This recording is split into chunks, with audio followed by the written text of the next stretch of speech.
This is Diana from the Dianaverse, and I wanted to share a few things that I use to help with viruses.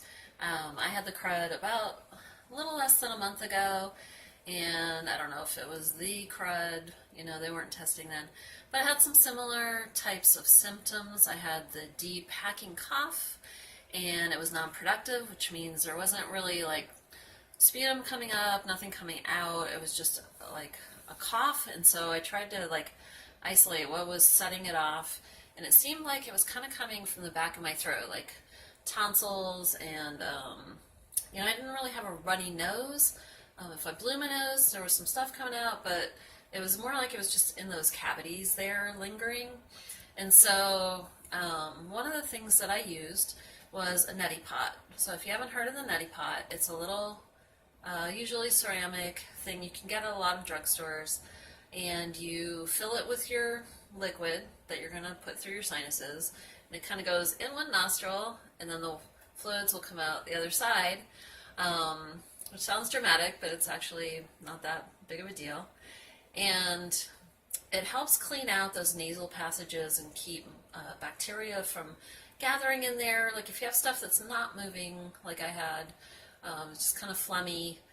Also, often the tonsils and the adenoids in your sinuses will kind of pass bacteria back and forth. So it's good to do both. Like I do the Neti Pot through the nose, but I also use some of that water to kind of gargle. I'm sure people have heard of salt water gargles before. Salt will kill a lot of germs. I found an old Dr. Christopher recipe that I'm using. He was an eclectic doctor back in the turn of the last century, and he used 1/8 of a teaspoon of salt, because you want to make it like a saline. That'll be a lot easier on your nasal passages because most of our fluids are kind of saline. And 3 parts mullein. Mullein is a great respiratory herb. And 1 part lobelia, which is one of my favorite herbs in formulas that I do for like coughs and flus and that sort of thing. So I'm kind of an eyeballer herbalist. I don't measure a lot. I did measure the salt. I've got my mullein leaves, and then I've got some lobelia that I got from the store. I'm going to try to grow it this summer, but we'll see how that goes.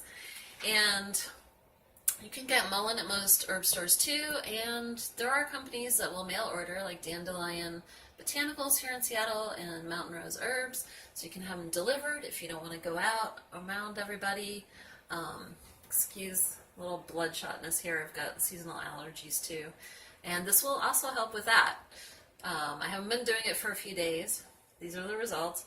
It should improve as I use it a little more regularly, like a couple times a week if you're not sick. But when I was sick, I was doing it pretty much every day. I was starting to feel that heaviness in my chest, like the pneumonia type of thing. I've had pneumonia before, so kind of familiar with that feeling. Started doing the Neti Pot because I noticed that it was the post-nasal drip, gargling at the same time with the salt in the same solution, and it just cleared right up. That, and I was doing a lavender elixir. You could also just do a lavender tincture if you don't have a bunch of honey around. Lavender is super antimicrobial also. And I will post some more tips. I'll post my cough formula later. But this is just like a good helpful preventative, or if you're feeling like you're getting something and it's in your nasal passages, it kind of helps flush it out. So stay well, and I'll talk to you later.